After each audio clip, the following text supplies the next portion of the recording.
Eu gostaria de cumprimentar a mesa e registrar aqui, senhor presidente, que estamos acabando de vir de uma audiência lá no Ministério da Defesa, onde fomos recebidos pelo ministro General Silva Luna, onde fomos discutir principalmente a questão do orçamento da defesa para o ano que vem, já que somos relator setorial da área de defesa e justiça. E lá, claro, tivemos a oportunidade de conversar um pouco sobre o papel das Forças Armadas no Brasil e, claro, também ouvir por parte do general Silva Luna aquilo que representa o país no contexto mundial, onde, pelos dados já conhecidos, o Brasil com 8 milhões e 500 mil quilômetros quadrados é o quinto maior território mundial, onde temos 16.866 quilômetros de fronteira e transformando o Brasil no terceiro país com a maior fronteira, com 10 países limítrofes, portanto, com um litoral de quase 8 mil quilômetros, para ser preciso, 7.491 quilômetros e uma população de 206 milhões de habitantes. Temos uma reserva de 16,2 bilhões de barris de petróleo, considerado a terceira maior reserva mundial. E tudo isso precisa ser guardado. São 22 milhões de quilômetros quadrados, cuja integração é necessária para a defesa da soberania e o cumprimento de acordos internacionais do nosso país. E nesta linha é que lá estivemos discutindo a necessidade das Forças Armadas, e o nosso país é considerado um dos países onde temos uma defesa de primeiro mundo, dado principalmente a capacidade da formação do nosso contingente, né? A preparação, os programas educacionais, as nossas academias, e também é importante registrar o papel relevante social que é feito pelas Forças Armadas no Brasil. Principalmente na defesa, nos conflitos sociais, como está acontecendo hoje no Rio de Janeiro. Isso é extremamente importante, o papel que lá está sendo feito pelas Forças Armadas, mas não é isso que queremos, né? Nós queremos evitar que a bandidagem tome conta do país. Mas, infelizmente, hoje, exatamente por termos as nossas faixas de fronteira desprotegidas, é que temos essa situação, que entra a arma, né, entra o contrabando, ou leva-se o produto contrabandeado do Brasil, principalmente o meu estado, que é um estado de fronteira, de mais de 720 quilômetros de divisa seca, com mais 200 quilômetros de divisa por água, são 900 quilômetros de divisa, onde toda aquela região do estado de Mato Grosso fica extremamente vulnerável, porque não temos ali a presença das Forças Armadas com eficiência e eficácia. E para que tenhamos isso, precisamos de ter os recursos necessários para que os programas, principalmente um programa que faz parte, que é o CISFRON, de defesa das nossas fronteiras, seja também ampliado. Agora há pouco nós tivemos também num evento da Aeronáutica Brasileira, onde lá foi lançado um novo avião brasileiro, o K-360, com uma capacidade tecnológica imensa, sendo um dos aviões mais modernos do Brasil para transporte avião, principalmente na área de defesa, onde esse avião consegue transportar 19 toneladas a velocidade de 900 quilômetros, e um avião que pode ser reabastecido no ar. E é uma grande oportunidade que o Brasil tem, principalmente para se equipar, mas também para vender tecnologia. Já tem muitos outros países interessados na compra desse avião, que é extremamente moderno e que com certeza poderá gerar muito emprego e muitas divisas para o país. Por isso, quando fala em defesa, nós temos que falar como um todo, todas as forças armadas, a Marinha também, que está desenvolvendo um submarino atômico, mas fazem muitos anos. O Brasil é um país que temos tecnologia de fazer o enriquecimento do urânio. São só 5 países que fazem esse enriquecimento por centrifugação, E o Brasil é um deles.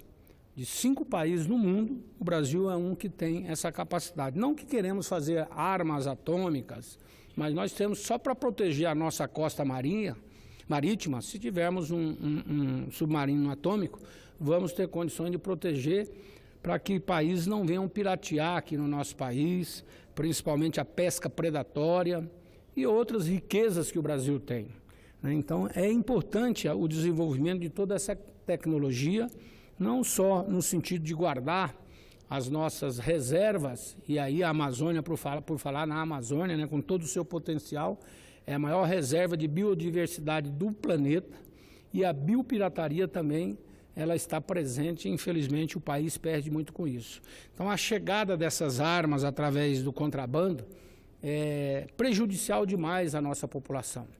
E aí é onde a gente espera que o novo governo, que o Bolsonaro tem a sua origem militar, possa compreender e efetivamente executar aquilo que o Brasil precisa, que é exatamente trazer mais tranquilidade à população brasileira, né? Hoje se discute muito o armamento da população, porque aprovamos há não muito tempo desarmamento. Mas se o Estado não faz a sua parte, protegendo para que a bandidagem não seja equipada, e hoje nós temos o controle, inclusive, das nossas penitenciárias, enfim, o PCC e outras organizações com muito mais capacidade tecnológica do que as nossas polícias. E por isso, então, a nossa preocupação como relator da Defesa e também da Justiça, de fazer um orçamento que a gente possa dar condições para que todas as Forças Armadas e a Polícia Civil, a Polícia Militar, a Polícia Federal, a Polícia Rodoviária Federal, que toda ela está na nossa área de orçamento, que a gente possa fazer um orçamento que venha realmente atender a defesa do cidadão.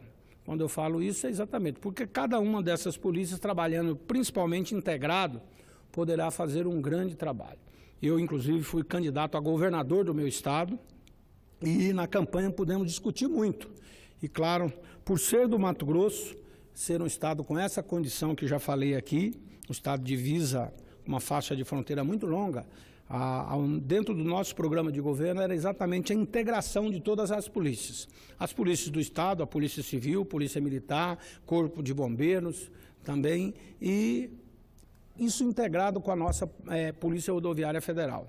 A Polícia Rodoviária Federal no Brasil, em especial no Mato Grosso, temos lá a BR-163, que foi concessionada, mas uma estrada troncal que liga toda a região da Amazônia, tudo tem que passar pela BR-163, toda a região amazônica, o Amazonas, o Acre, Rondônia, todos esses estados precisam passar pela BR-163.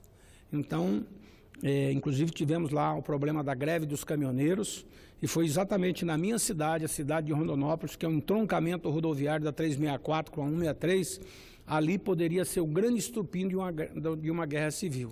E foi exatamente a presença do Exército Brasileiro, com a inteligência, trabalhando, que evitou que isso acontecesse. Então, por isso, o papel da integração das polícias do Estado, do Mato Grosso, como também as polícias do governo federal, ou as Forças Armadas, é fundamental. Então, a Polícia Rodoviária Federal já tem feito um grande trabalho, não só da guarda das nossas rodovias, mas principalmente de inteligência no combate ao narcotráfico. Então, também o meu reconhecimento, e quero também no orçamento estar trabalhando para que a Polícia Rodoviária Federal tenha os recursos necessários para melhorar a sua infraestrutura no estado de Mato Grosso, principalmente a partir da BR-163. Está previsto a aquisição de helicópteros, de viaturas. Estamos, inclusive, agora também trabalhando a melhoria dos postos da Polícia Rodoviária Federal, inclusive nesse trecho da concessão entre a divisa de Mato Grosso do Sul até a cidade de Sinop, onde em Rondonópolis já, inclusive, inauguramos lá a Polícia Rodoviária Federal com cobertura, com melhores condições de desempenho do trabalho, e agora vamos também outros postos da Polícia Rodoviária Federal receber esses recursos e esses investimentos necessários. Então, por isso eu quero aqui trazer a minha satisfação de estar lá hoje discutindo com o ministro da Defesa, o general Silva Luna, que será substituído agora pelo general Fernando, que também é uma pessoa extremamente competente. Eu tenho certeza que esse trabalho, que vamos estar agora definindo no orçamento os recursos necessários para que a gente possa melhorar a questão da segurança da população brasileira. Claro que falar em Forças Armadas, a gente também tem que pensar no papel das Forças Armadas na relação internacional. O Brasil não é um país vocacionado para a guerra, né? É um país que temos aqui toda a riqueza natural, mas, acima de tudo, a riqueza do nosso povo integrado, falando uma mesma língua, não temos dialeto, ou seja, temos aqui um sistema de comunicação que aquilo que acontece em qualquer lugar do país, aquilo está tudo integrado. Isso, então, é até uma facilidade que o governo tem. Por isso eu espero, inclusive, que também o próximo governo aproveite a comunicação para fazer mais ainda com que o país possa evoluir na educação, principalmente no desenvolvimento social e econômico do país. E não apenas que a gente tenha um país onde a televisão sirva principalmente para pregar o consumismo. Ontem mesmo eu assisti a um programa em uma televisão dos principais canais do Brasil, e lá a gente vê o maior estímulo ao sexo. Eu acho que a televisão ela tem que ser o maior estímulo exatamente à educação. Quando você vê no horário nobre um programa que só estimula o sexo, isso faz com que a criança, hoje que está muito acessível aos meios de comunicações, tenha muito mais a sua atenção chamada para aquilo. Então, eu penso que o governo precisa até normatizar melhor o nosso sistema de comunicação, principalmente porque nós temos hoje, através da televisão aberta, né, programas com investimentos muito altos, e quem subsidia as emissoras de televisão, as grandes redes, é o governo. Grande parte dos recursos que hoje as grandes redes de televisão mantêm os seus programas é através dos recursos da propaganda de governo, enfim, dos investimentos do próprio governo. Então, eu creio que o governo pode e deve melhorar a cobrança nos canais de comunicação, para que a gente faça uma comunicação educativa acima de tudo, porque tudo isso vai impactar na questão da segurança, né? A segurança das pessoas, porque se uma criança é estimulada ao consumismo, a essas outras atividades, sem dúvida nenhuma, essa criança, que às vezes não tem, ela é estimulada a ir por esse caminho, para poder arrumar o recurso necessário. E daí o pulo para a bandidagem é muito fácil. Aliás, a questão do narcotráfico, infelizmente no Brasil, nas escolas, das crianças, elas já são, na verdade, incomodadas, eu diria melhor esse termo, né? As crianças são estimuladas ao consumo da droga e à pornografia. Por isso, eu penso que esse papel, quando a gente fala em defesa, é defender a sociedade brasileira. Então, eu quero parabenizar aqui a todo o Ministério da Defesa, com todas as forças, Marinha, Exército, Aeronáutica, através do ministro General Silva Luna, pelo papel que as Forças Armadas têm desenvolvido no Brasil. E ainda quero também, em nome do general Vilas Boas, que eu tive esses dias atrás lá no comando do Exército, enaltecer o papel do Exército, que é, sem dúvida nenhuma, uma instituição de maior credibilidade do país. E o general Vilas Boas é um exemplo de brasileiro, né? Um homem que tem superado todas as suas dificuldades da doença e superado isso exatamente com o trabalho, mostrando através da sua capacidade a força de vencer as dificuldades da doença, mas prestando um grande trabalho à nossa nação. Então, eu parabenizo aqui todas as forças e desejando e pedindo, inclusive, a todos os companheiros aqui do Congresso Nacional que a gente possa priorizar esses recursos no sentido de aprovar a peça orçamentária com condições para que a gente possa trazer mais segurança à população brasileira. Por isso eu digo aqui, em nome de todas as Forças Armadas e todas as polícias cumprindo o seu papel, a Polícia Federal também, mas principalmente que a gente tenha, através desse trabalho, a atenção àqueles que mais precisam. As pessoas mais vulneráveis, as pessoas que estão nas periferias da cidade, as pessoas que estão lá sofrendo porque não têm condições de pagar um guarda particular, não têm condições, às vezes, de pagar um sistema de segurança que permita ter mais segurança na sua própria casa. Então, esse será o nosso papel como relator aqui da área da defesa e da justiça, buscar fazer com que a justiça seja também mais célere, que nós tenhamos, eu sempre tenho dito que uma justiça demorada, ela é injusta, né? A justiça justa é aquela que resolve o problema de uma forma mais rápida e sem a fantasia, né? Porque às vezes a gente vê muita pirotecnia hoje acontecendo no Brasil. E a justiça tem que ser justa ao tempo certo, na hora certa e da forma certa. É isso, presidente. Muito obrigado.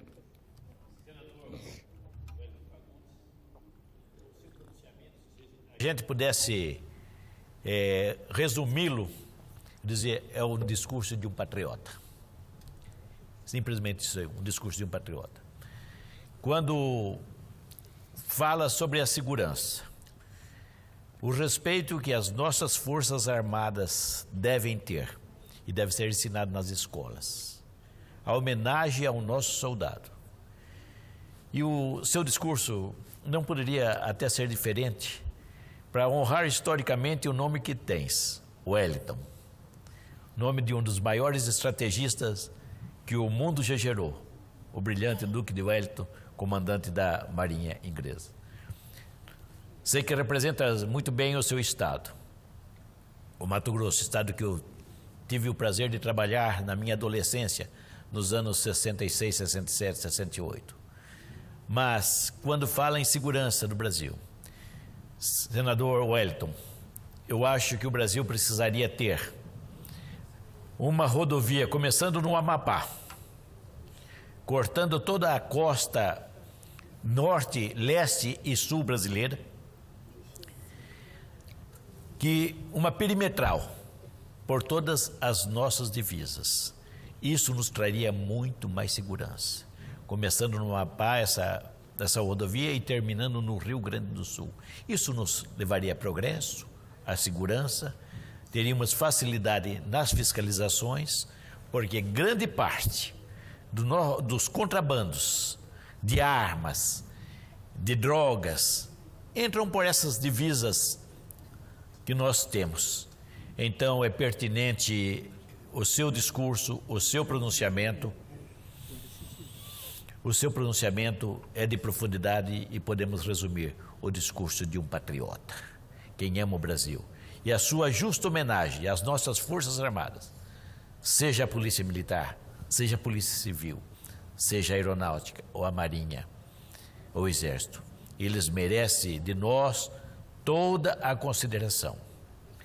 Porque se nós pensarmos historicamente, quando a América Espanhola dividiu-se e fragmentou-se em uma porção de países, mas o exército brasileiro, lá dos tempos imperiais, conseguiu que esses 8,5 milhões de quilômetros quadrados permanecessem unidos.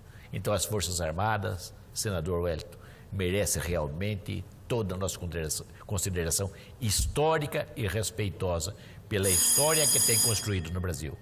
Seu pronunciamento merece aplausos. Eu agradeço, presidente Guaraci. E, claro, eu quero também registrar que sou presidente da FRENLOG, que é a Frente Parlamentar de Logística, Transporte e Armazenagem. Principalmente para nós, para o Brasil e a nossa região amazônica, construir estradas, levar desenvolvimento. Agora, muitas pessoas preocupam, principalmente com a destruição da Amazônia.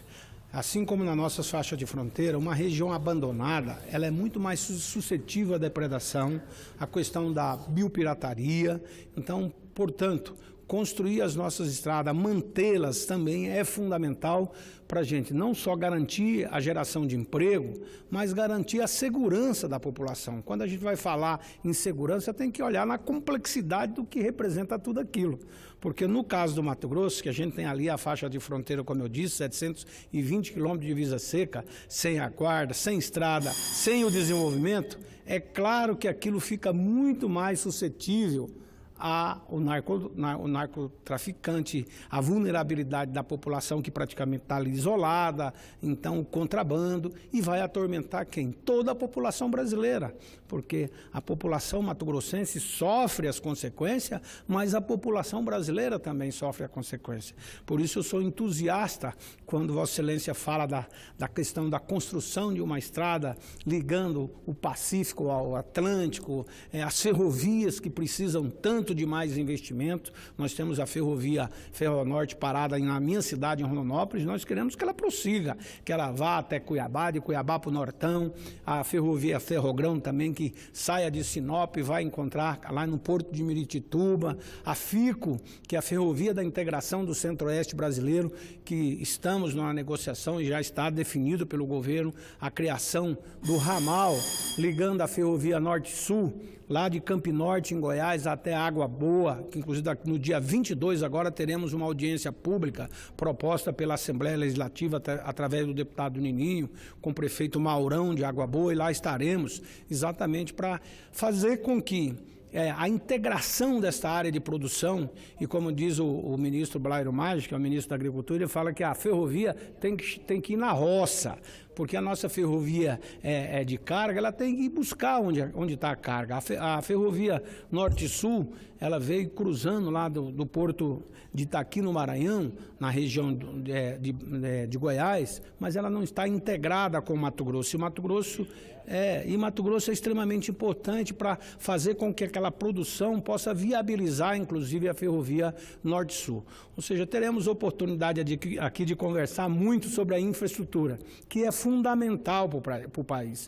Nós só poderemos falar em desenvolvimento se nós melhorarmos a nossa infraestrutura. E para melhorar a nossa infraestrutura, nós precisamos, acima de tudo, de segurança jurídica, porque não vamos ter investimentos nessas concessões de longo prazo se não tiver segurança jurídica. Eu inclusive, apresentei uma PEC que está tramitando desde o início desse mandato como senador, exatamente para fazer com que esses contratos não sejam uma política de governo, que seja uma política de Estado. Ou seja, não é porque mudou o governo que aquele contrato vai mudar. Não, uma coisa assinada por um governo de 20, 30 anos, ele tem que ter sequência, independente de quem seja o governante de plantão. Então, essa questão da segurança jurídica é fundamental para o país. E eu espero que nós possamos aprovar aqui essa medida provisória, assim como também, a medida provisória não, essa PEC que apresentei, assim como também o presidente apresentou por 2 vezes a medida provisória em relação às concessões brasileiras rodoviárias e por 2 vezes a Câmara dos Deputados, uma vez aprovou modificando e a outra vez deixou vencer o prazo. E hoje nós não temos segurança nas nossas concessões brasileiras, nas nossas concessões rodoviárias. E isso é extremamente preocupante, porque se essas concessões forem devolvidas por DENIT, o DENIT não tem expertise, não tem condições de assumir essas concessões. Aí o prejuízo será muito maior, prejuízo econômico e prejuízo social, porque hoje no meu estado a concessão da 163, ela já conseguiu diminuir em quase 70% o nível de acidente do trecho de Cuiabá, nossa capital, até Rondonópolis, porque nesse trecho é o trecho que tinha mais acidentes frontais. Então, a melhoria da estrada, a duplicação da estrada, a conservação da estrada é fundamental para evitar os acidentes, que aí depois tem um custo social muito grande, além do custo para o Estado bancar os hospitais, enfim, e as sequelas que ficam à população que às vezes é atingida. Então eu agradeço muito, senhor presidente. Tivemos tempo aqui de nos delongar um pouco, mas com certeza... O seu discurso, se pudesse... O microfone... extremamente patriota. E quando falas da segurança jurídica que é necessária ao desenvolvimento, senador, eu me lembro que em 1964, se não me falha, se não me trai a memória, Cirne Lima tinha muita amizade com o Daniel Ludwig, um dos magnatas do mundo naquela época. E ele convidou Daniel Ludwig para investir no Brasil e que trouxe a maior fábrica de celulose no projeto Jari, entre o Pará e o Amapá. E ele disse, o Cirne Lima disse ao Daniel Ludwig, pode vir para o Brasil nesse momento, porque nós temos segurança jurídica. Sem segurança não há desenvolvimento. O seu discurso é o discurso de um patriota. Muito obrigado. Deus abençoe o Brasil.